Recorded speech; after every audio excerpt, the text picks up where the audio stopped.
تختی نمبر 3 حروف مقطعات. دیکھو یہ بات یاد رکھنا، یہ حروف میں، کس میں ہے؟ حروف میں. بعض لوگوں نے اس تختی کو پیچھے لکھا ہے مدات کی وجہ سے کہ اس کے اندر مدات ہیں، تو اس کو جو ہے نا کیا نام ہے آخر میں لکھا ہے. لیکن نورانی قاعدے کے جو مصنف ہے رحمۃ اللہ علیہ، انہوں نے اس تختی کو تختی نمبر 3 میں اس لیے رکھا، تختی نمبر 3 میں انہوں نے اس لیے اس کو رکھا کہ وہاں پر بھی حروف پڑھے جا رہے ہیں، یہاں پر بھی. بات سمجھ میں آ رہے ہیں نا؟ پھر اسی طرح ان حروف میں بھی مدات ہو رہے ہیں، یہاں پر بھی. جیم کے اندر ہم مد کرتے ہیں کہ نہیں کرتے؟ قاف میں مد کرتے ہیں کہ نہیں کرتے؟ تو یہاں پر بھی وہی کلمات ہیں. لام میں مد کرتے ہیں نا، یہاں پر بھی وہی کلمات ہیں. تو مصنف نے اس وجہ سے اس تختی کو یہاں پہ رکھا ہے کہ یہ تختی جو ہے نا کیا نام ہے اس کے ہجے نہیں ہوتے. جس طرح تختی نمبر 1 کے ہجے نہیں ہے، تختی نمبر 2 کے ہجے نہیں ہے، تختی نمبر 3 کے بھی ہجے نہیں ہے. بات سمجھ میں آ رہی ہے نا؟ یعنی وہ بھی حروف کی طرح پڑھے جاتے ہیں، یہ بھی حروف کی طرح پڑھے جاتے ہیں. صحیح ہے نا؟ جن لوگوں نے قاعدے لے کے ان کو آخر میں رکھا ہے، تو انہوں نے اس وجہ سے آخر میں رکھا ہے کہ وہاں پر جو ہے نا مدات ہے، تو انہوں نے کہا کہ چلو مدات کے قاعدے تو آخر میں رکھ لیتے ہیں. بہرحال ہر ایک کی اپنی ترتیب ہے، ہم کسی کو غلط نہیں کہتے ہیں، ہر ایک نے اپنی ترتیب اپنے ذہن کے مطابق لکھا ہے. بہرحال نورانی قاعدہ جو ہے اس کے اپنے برکات ہیں، اس کے اپنے کیا ہے؟ برکات ہیں. دوسرے قاعدے کو بھی اسی پر آپ قیاس کر سکتے ہیں. جیسے حرکات والی تختی ہے تو دوسرے قاعدے میں بھی حرکات والی تختی ہوگی. تنوین والی تختی ہے تو وہاں پر بھی تنوین والی تختی ہے. نورانی قاعدہ اگر آپ کو سمجھ میں آ گیا تو آپ سمجھ لیں کہ دیگر جتنے بھی قاعدے ہیں وہ بھی آپ کے سمجھ میں آ گئے. ہے تو یہی نا؟ ہاں، بس آپ اس کو سمجھ لیں. تو حروف مقطعات کے اندر جو ہے نا کیا نام ہے، سب سے پہلے تو مقطعات کے معنی ہے یعنی کٹے ہوئے. کیا؟ صحیح ہے نا؟ تو ان کو مقطعات کیوں کہتے ہیں؟ ان کو مقطعات اس لیے کہتے ہیں کہ یہ سورتوں کے شروع میں آتے ہیں اور ان کے بعد والے کلمات سے یہ معنی کے اعتبار سے کٹے ہوئے ہیں. ان کے بعد جو قرآن کریم کے کلمات آتے ہیں یا ان کے بعد جو قرآن کریم کے آیات آتے ہیں تو ان سے یہ معنی کے اعتبار سے کیا ہے؟ کٹے ہوئے ہیں. بات سمجھ میں آ رہی ہے کہ نہیں؟ واللہ اعلم بمرادہ، واللہ اعلم. صحیح ہے نا؟ تو اس کا معنی جو ہے نا کیا نام ہے، بعض لوگ کہتے ہیں یار فلاں مولوی صاحب نے اس کا معنی کیا، حضور علیہ السلام نے بتایا نہیں ہے تو پھر ہم نے کیا کیا ہے؟ وہ مولوی اپنے طرف سے کرتے ہیں، سیدھی بات ہے. بہرحال تطبیق لوگوں نے کی ہے کہ الف سے جو ہے نا کیا نام ہے اللہ مراد ہے، لام سے جبریل اور میم سے محمد. لیکن یہ جو ہے نا کیا نام ہے معنی حضور علیہ السلام نے نہیں بتایا اس کا. صحیح ہے نا؟ بعض لوگ کہتے ہیں کہ حروف مقطعات، ابھی میں اس دن وہ دیکھ رہا تھا فیس بک پہ کہ حروف مقطعات کا ترجمہ کیا حضرت فلاں حضرت نے. میں نے کہا حضور علیہ السلام نے بتایا نہیں ہے، اس حضرت نے پتہ نہیں کہاں سے کی ہے. یہ تو اللہ اور محمد صلی اللہ علیہ وسلم کے درمیان راز ہے. کیا ہے؟ اب سمجھ میں آ رہی ہے کہ نہیں آ رہی ہے؟ یہ تو ان کے درمیان راز ہے. حضور علیہ السلام نے صحابہ کو نہیں بتایا ہے تو امت کو کیا پتہ ہوگا؟ سیدھی بات ہے. بات سمجھ میں آ رہی ہے نا؟ تو اس لیے یہ نہیں، معنی کے اعتبار سے قرآن کریم کے سورتوں کے شروع میں معنی کے اعتبار سے کٹے ہوئے ہیں. کیا ہے؟ ایک تو یہ سورتوں کے شروع میں آئیں گے، دوسرے یہ کہ یہ معنی کے اعتبار سے ان سے کیا ہے؟ کٹے ہوئے ہیں. بات سمجھے نا؟ اس لیے اس کو کیا کہتے ہیں؟ مقطعات. صحیح ہے نا؟ پھر آپ اس میں دیکھیں اس کے اندر مدات کی تفصیل تو میں آپ کو بعد میں بتاؤں گا. جب مد کے قاعدے ہم پڑھ لیں گے نا پھر آپ کو مدات کی تفصیل بتاؤں گا. لیکن ابھی صرف اتنا آپ یاد رکھیں کہ الف لام میم. الف، یہ الف تو اسی طرح پڑھا جائے گا، لام بھی اسی طرح پڑھا جائے گا جس طرح ہم نے جو ہے نا کیا نام ہے تختی نمبر 1 میں پڑھا تھا.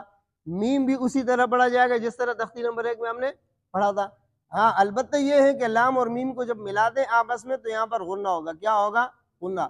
دیکھو لام کے اندر میم ساکن ہے، اس کے بعد دوسرا میم آئے، اس کے بعد کیا ہے؟ دوسرا میم. تو میم ساکن کے بعد میم آیا ہے تو یہاں پر کیا ہوا؟ ادغام ہوا. تو ادغام کی وجہ سے میم ساکن کے بعد میم جب ادغام ہوگا تو ادغام میں کیا ہوگا؟ غنہ ہوگا. صحیح ہے؟ الف لام میم صاد میں بھی اسی طرح ہے. اور الف لام را، اس میں لام میں غنہ نہیں ہے، غنہ کیا ہے؟ آنی ہے، یعنی ہلکا سا غنہ میم لام کے اندر جو میم ہے اس میم پر ہلکا سا غنہ کریں گے. الف لام میم را کے اندر بھی غنہ ہے، ایک الف کی مقدار. کاف ہا یا عین صاد میں آپ یاد رکھیں کہ عین کے اندر نون ساکن ہے نا، اس نون ساکن میں غنہ کریں گے، اخفا کریں گے. کیا کریں گے؟ اخفا کریں گے. کیا کریں گے؟ اخفا کریں گے. بات سمجھ میں آ رہا ہے؟ اچھا، پھر اس کی ترتیب یہ ہے کہ بعض یہ اخفا موٹا کرتے ہیں، بعض اس کو باریک کرتے ہیں. دونوں صحیح ہے، دونوں ترتیب کیا ہے؟ صحیح ہے. لیکن عرب جو ہے نا کیا نام ہے وہ اس کو موٹا پڑھتے ہیں. اصل میں وہ موٹا پڑھتے نہیں ہے، اس کی آواز موٹا ہو جاتا ہے، یعنی غنے کی آواز موٹا بن جاتی ہے. اس کی وجہ یہ ہے کہ عرب جب اخفا پڑھتے ہیں نا تو اخفا عرب جو ہے نا اس کے بعد والے حرف پر اعتماد کر کے پڑھتے ہیں. اس کے بعد والے حرف پر اعتماد کر کے پڑھتے ہیں. بات سمجھ میں آ رہی ہے کہ نہیں آ رہی ہے؟ اب ينفقون کے اندر وہ جب غنہ کرتے ہیں، فا کرتے ہیں نا، تو وہ فا میں یعنی نیچے کے فا کے مخرج میں دانتوں کو لگا لیتے ہیں. وہ کہتے ہیں کہ اخفا عند الحرف. کیا کہتے ہیں؟ اخفا عند الحرف. صحیح ہے نا؟ تو ان کے ہاں وہ بھی صحیح ہے، اور جس طرح ہمارے پاکستانی حضرات پڑھتے ہیں یہ بھی صحیح ہے. صحیح ہے نا؟ غلط ان کو بھی نہیں کہنا اور غلط ان کو بھی نہیں کہنا. بات سمجھے؟ بات سمجھے کہ نہیں سمجھے؟ دونوں طریقے صحیح ہے. اس کے بعد ہے قا سین میم. یہ سین نہیں پڑھیں گے، اس کو کیا پڑھیں گے؟ سیم. کیا پڑھیں گے؟ سیم. یہ یعنی سین کا جو نون ساکن ہے نا، اس نون ساکن کا ادغام میم کے اندر ہوا ہے. دیکھو طا 2 حروف ہے، طا الف. سین 3 حروف ہیں، سین یا نون، سین یا نون. تو سین کے اندر نون ساکن ہے نا، پھر اس کے بعد جو ہے نا میم ہے، تو نون ساکن کے بعد میم آیا تو نون ساکن میم کے اندر کیا ہوگا؟ ادغام ہوا. ادغام کی صورت میں نون کس سے تبدیل ہوا؟ میم سے تبدیل ہوا. کس سے تبدیل ہوا؟ تو یہ سین نہیں بلکہ کس طرح پڑھیں گے؟ سیم. سیم. صحیح ہے؟ مد بھی ہوگا اور اس پر غنہ بھی کریں گے، اس پر غنہ بھی کریں گے. صحیح ہے؟ اس کے بعد قا سین. قا پر ایک الف مد کریں گے، اور سین کے اوپر یہ مد لازم ہے. یہ کیا ہے؟ کم سے کم 3 الف ہے اور زیادہ سے زیادہ 5 الف ہے. بات سمجھ میں آ رہی ہے کہ نہیں آ رہی ہے؟ 3 الف سے کم کرنا یہ جو لحن جلی ہے. مد لازم میں 3 الف سے کم کرنا کیا ہے؟ سمجھ میں آئی؟ یاسین کے اندر بھی اسی طرح ہے، صاد کے اندر بھی اسی طرح ہے، حامیم کے اندر بھی اسی طرح ہے. یاسین والقرآن یہاں پر جو ہے نا کیا نام ہے، سین کے اندر جو ہے وہ بھی یعنی سین کے نون میں اظہار بھی صحیح ہے، سین کے نون میں ادغام بھی صحیح ہے. یاسین والقرآن، یاسین والقرآن، یاسین والقرآن، یاسین والقرآن. بات سمجھ میں آ رہی ہے؟ اسی طرح نون کے اندر بھی نون والقلم، نون والقلم. اب بات سمجھ میں آ رہی ہے؟ یہ میں آپ کو کیوں بتا رہا ہوں، یہ ہم جو پڑھتے ہیں نا قرآن کریم روایت حفظ، روایت حفظ کے جو ہے نا کیا نام ہے 2 طرق مشہور ہے. کتنے طرق مشہور ہے؟ ایک بطریق شاطبی اور ایک بطریق طیبۃ النشر. طیبۃ النشر کو جو ہے نا کیا نام ہے وہ علامہ جزری بھی کہتے ہیں، بطریق جزری بھی اس کو کہتے ہیں، بطریق جزری. بات سمجھ میں آ رہی ہے؟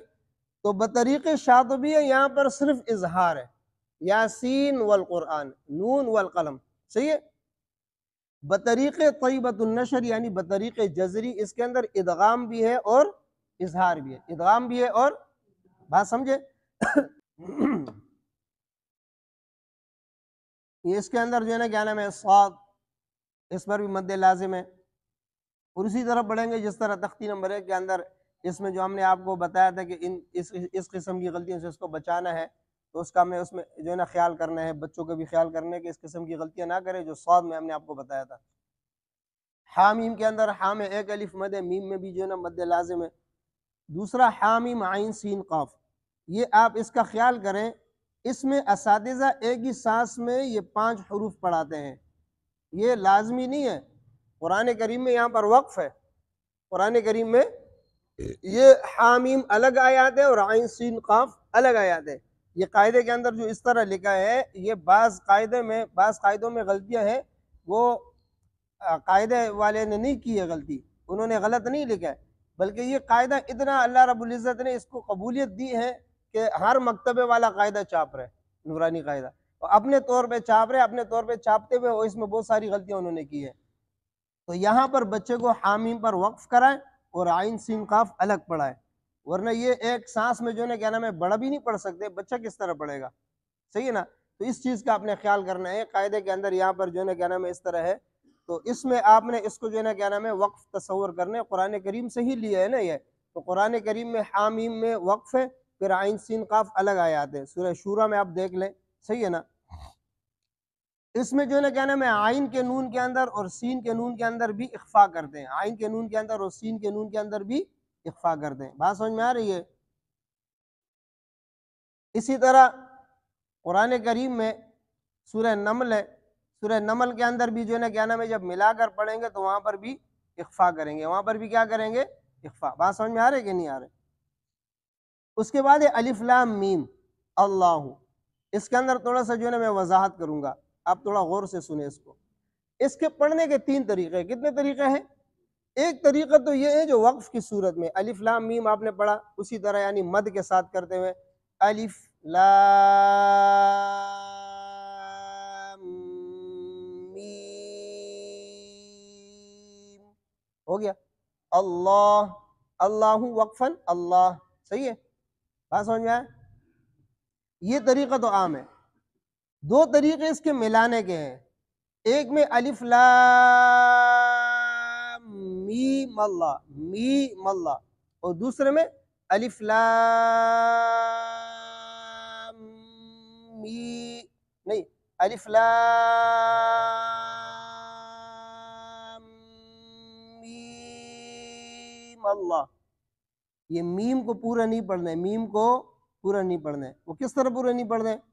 دیکھو الف کتنے حروف سے بنا ہے؟ حمزہ لام فا۔ لام کتنے حروف سے بنا ہے؟ لام الف میم۔ اور میم کتنے حروف سے بنا ہے؟ میم یا میم، صحیح ہے؟ اب اس کو الف لام کو تو چھوڑو، وہ تو پیچھے بھی گزرا ہے، یہ میم، میم کے اندر میم ساکن ہے نا، دوسرا میم ساکن ہے، میم یا زیر می، میم ساکن میم۔ اب میم یا زیر می، میم زبر ما، کیا بنا؟ میما، کیا بنا؟ میما تو نہیں بنا نا، کیا بنا؟ یہ کیا بنا؟ میما نہیں بنا، میما نہیں بنا، یہ میں آپ کو بورڈ کے اوپر بھی سمجھاؤں گا۔ تو یہ میما نہیں بنا، کیا بنا؟ میما۔ تو یہ میم یا زیر می، میم لام زبر مل، میم یا زیر می، میم لام زبر، تو کیا بنا؟ می مل، کیا بنا؟ میم مل نہیں بنا، میم مل، می مل بنا، کیا بنا؟ می مل۔ بات سمجھ میں آیا؟ تو یہ می کے اندر مد کرنا اور می کے اندر مد نہ کرنا، یہ جو 2 اس کے اندر وجہ ہے نا، ایک وجہ یہ کہ الف لام میم اللہ، میم اللہ، دوسرا میم اللہ۔ جو اس پر مد نہیں کرتے ہیں ان کے نزدیک یہ ہے کہ میم کے اندر 3 حروف ہے نا، میم یا میم، تو یا مدہ ہے، اور یا مدہ کے بعد جو میم آ رہا ہے وہ میم ساکن ہے، وہ میم کیا ہے؟ ساکن ہے۔ تو میم ساکن کے اوپر جب زبر آیا تو میم کا سکون ختم ہوا، جب میم کا سکون ختم ہوا تو حروف مدہ کے بعد سبب مد کا ختم ہوا، حروف مدہ کے بعد مد کا سبب ختم ہوا، جس کی وجہ سے ایک الف مد رہا، کیا رہا؟ ایک الف، تو وہ مد نہیں کرتے۔ اور جو مد کرتے ہیں ان کے نزدیک پتہ ہے کیا ہے؟ جو مد کرتے ہیں ان کے نزدیک قاعدہ یہ ہے کہ میم کے اندر جو سکون تھا نا، سکون، یہ میم میں 3 حروف ہے نا، میم یا میم، یہ آخری والا میم جو ساکن ہے نا، اس کے اوپر ہم نے زبر تو دیا، لیکن یہ زبر جو ہے عارضی ہے، اصلی نہیں ہے، اس کا سکون اصلی ہے۔ سکون کیا ہے؟ اصلی ہے، وہ اصلی کا اعتبار کرتے ہوئے مد کرتے ہیں، اور جو مد نہیں کرتے ہیں وہ عارضی حرکت کا اعتبار کرتے ہوئے وہ مد نہیں کرتے۔ بات سمجھ میں آ رہا ہے؟ تو دونوں کیا ہے؟ صحیح ہے، ہمارے لیے دونوں صحیح ہے۔ دونوں طرف جو ہے نا مجودین، بڑے بڑے علماء، بڑے بڑے جو ہے نا کیا نام ہے، شیوخ ہیں دونوں طرف، صحیح ہے نا؟ دونوں طرف بڑے بڑے شیوخ ہیں، تو جو ہے نا ہمارے لیے دونوں کیا ہے؟ صحیح ہے، ہمارے لیے دونوں کیا ہے؟ صحیح ہے۔ تو اس وجہ سے بچے کو ہم جو ہے نا کیا نام ہے، 3 وجوہ بتاتے ہیں، ایک وقف والی وجوہ، 2 وصل والی وجوہ۔ بات سمجھ میں آئی؟ ابھی اس کو میں بورڈ کے اوپر آپ کو سمجھاتا ہوں۔